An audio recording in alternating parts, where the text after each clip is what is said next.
You're listening to Soap Dirt, the latest in television entertainment news. Hey there, Days of Our Lives fans. It's Belinda from Soap Dirt, and I've got your early edition spoilers for the NBC Peacock Soap for June 24th through June 28th. And I also have some brand new ins and outs info for you that are going to affect next week as well. We're going to dive into all that, but if you have not clicked subscribe, if you're not following us, please boop that button. We really appreciate you supporting the channel.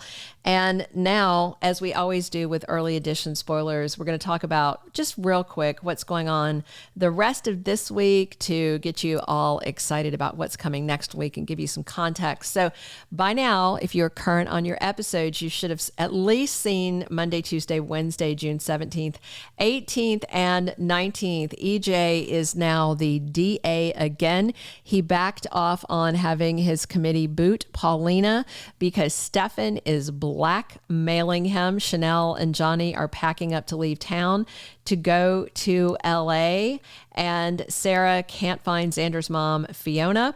Julie and Chad went up to check out that Chicago safe deposit box, and what they found inside was a flash drive, and that is a video of Anna Lynn McCord, by the way, because I've shown you guys before a still shot of it, of that concrete room. So whoever this woman is, and they couldn't see her face, is definitely being held captive. I do think it is Abby, but we will see.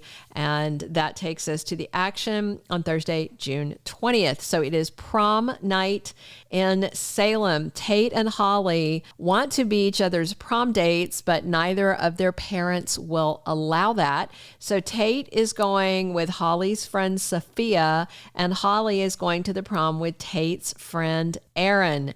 And they all go there and they pretend like those are their real dates. But as we know, Tate and Holly are planning to get together. They're planning a prom night hookup. And Nicole is a roadblock in the plans they have for the evening. I wonder if she is trying to hit her daughter with a pretty early curfew to make sure she's not out running amok. We'll have to wait and see because, yeah, there is going to be some prom night action.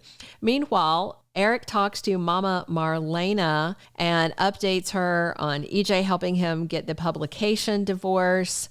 And then she is very upset for him that he has lost not only his son, but his wife. She hates that her son is heartbroken and alone.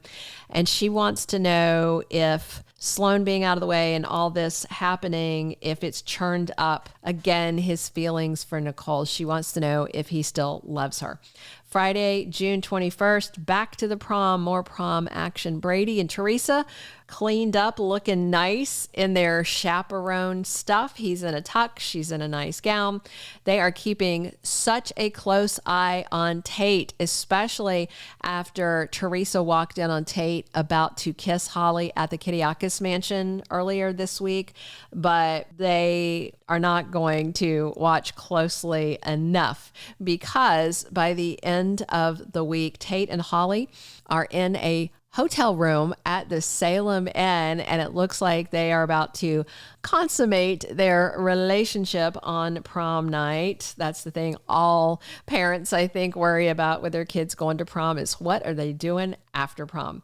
Meanwhile, Steve has a confession to make to Justin Kiriakis, and I'm very curious about that. And Alex already told Theresa that he loves her, but it looks like he is going to propose to her at last. The problem is Theresa's still in love with Brady, but she's put all this effort into gold digging, so she's going to follow through. Even though the man that was blackmailing her to engage in the gold digging, Constantine, is pushing up daisies, she is still chasing that almighty buck. Pretty terrible stuff. It's all going to come out at the wedding. We'll see how it goes, though. That takes us into the week of the 24th through the 28th, Monday, June 24th. And I've got one or two spoilers for each day in this early edition. So on Monday, Tate and Holly get busted. I just wonder if they've already hit the sheets. I mean, Brady Black and Theresa Donovan are going to catch the teenagers there. I wonder if they're going to get a room key and just walk right in on them. Are they going to find them, undressed, acting in a way that they will, that his parents will be horrified by. I mean, realistically, Theresa's no angel, Brady's no angel. So what do they expect? That kid's got some troublemaking DNA, as does Holly. Holly is Nicole Jr., but their evening goes off the rails when his parents show up. Tuesday, June 25th, Lucas Horton tells his mom, Kate, goodbye. It's a very emotional departure. She was so excited that he is out of prison. She was worried he was going to have to spend his full term. But there's really not a storyline for Lucas now that Clyde is over and out of the way. Sammy's gone, Lucas's daughter is around. Looks like he's probably going to go see Allie. I mean, it's been a minute since he's seen her, since he's been in jail. Kate wants him to stay. He is not. He is gonna go. Wednesday, June 26, 2024, we've got a medical emergency. Chanel Dupree starts suffering cramps. And, her pregnancy's been going fine. They've been having every test that they can get. They have consulted a specialist because of the risks, the unknown risks associated with this radioactive iodine, exposure that she got. And so far, the pregnancy looks really good. There's no sign of any issues with the baby. They heard the heartbeat. It's all strong.